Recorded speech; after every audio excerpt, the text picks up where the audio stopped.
Hi, I'm Mark Goldstein, and I'm a Pilates instructor at Sierra Fitness.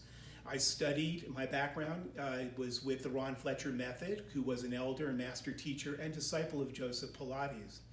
I came to Pilates from years of weight training, yoga, and overall fitness. I've always been a fitness buff all my life. I came to Pilates maybe 4 years ago, and I wish I had come a lot earlier to it, because it's improved every aspect of who I am in terms of my overall fitness. And it's all about functional fitness when it comes to Pilates, because Pilates endorses and actually creates, a wonderful body awareness through stability, your breath, your focus, the precision of movement. It's a great preparatory practice for any sport. People come to me all the time, is this good for golf? Is this good for cycling? Is it good for baseball?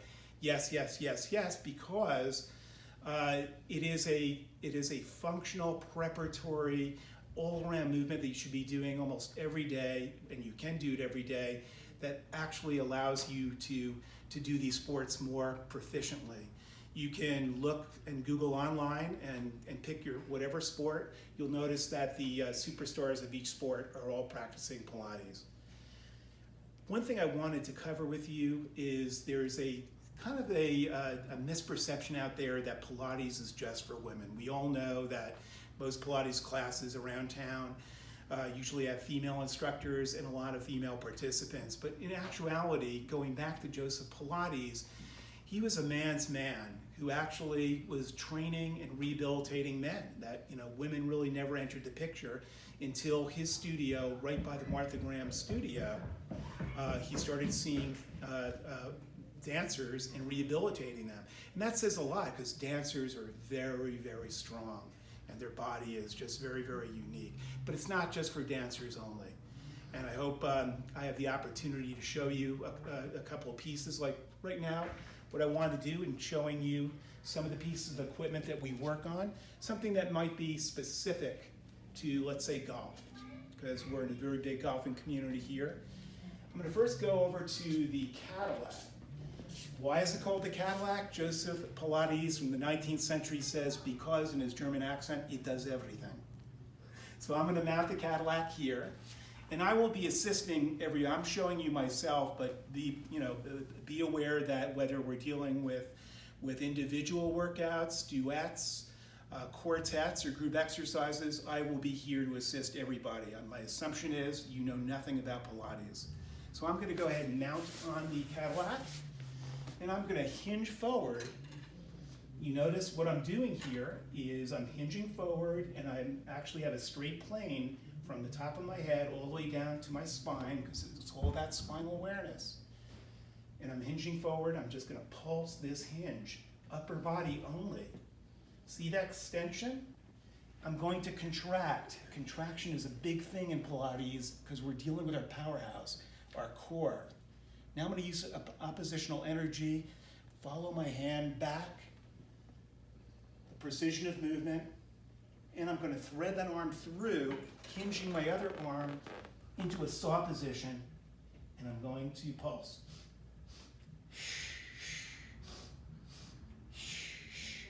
Once again, quicker.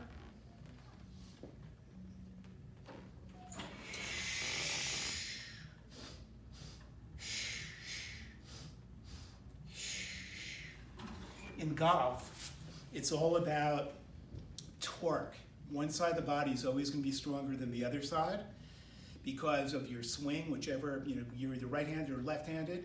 So one part of your body is not going to be getting as developed as the other side. And that will be the focus in golf or for golf with Pilates, is to strengthen every part of the body.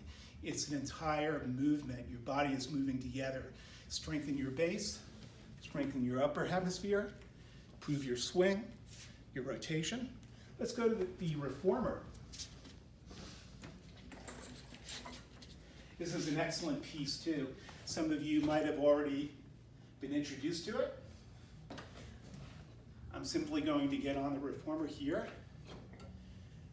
hold my hands, my arms like this, Notice my shoulders, they're level, and my body is vertical.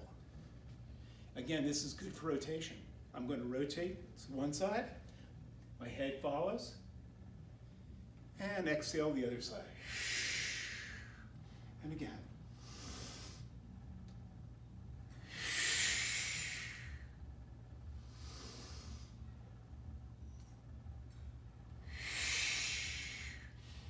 And you would do the same thing on the other side. All just for the sake of time, I'm only showing you one side. But as a balanced exercise, we always want to create balance on all sides of the body. Now I'm going to take you to the chair. This is another nice piece of equipment. Actually, this piece here, Joseph Pilates invented, which was meant to be the reformer for an apartment, because you actually can sit on it.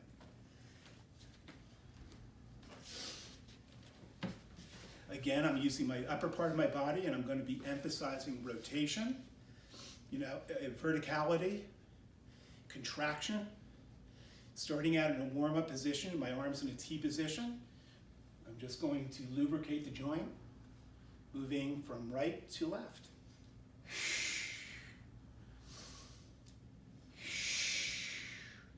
And then I'm going to contract over. For some of you people that are new to Pilates, this may be where we contract to, or it could be a little bit further. It doesn't matter. We always start at some point. And we're going to contract and push the bar down, and up, and down, and up. Moving my left hand over to the center. I'm going to go into a side bend, whatever that is for you. I can go a little bit further, pressing the bar down, and up, and again down, and up. One more time. Coming back in that T position. My lower half of my body never moved. I was emphasizing basically the upper hemisphere just for golf tips today. But there's so many other things that are good for golf and any other sport that you want to get better at, and just overall health. I'll leave you with this one piece, one saying that Joseph Pilates had was, if you're 30 years old and you're out of shape and you have no body awareness, then you're old. If you're 60 and you're in great shape and have great body movement, then you're young. If you have any questions whatsoever, please seek me out through Sierra Fitness. I'm Mark Goldstein again. I'd be happy to answer your questions, and I hope I can teach you Pilates and bring joy to the practice as I have learned it myself.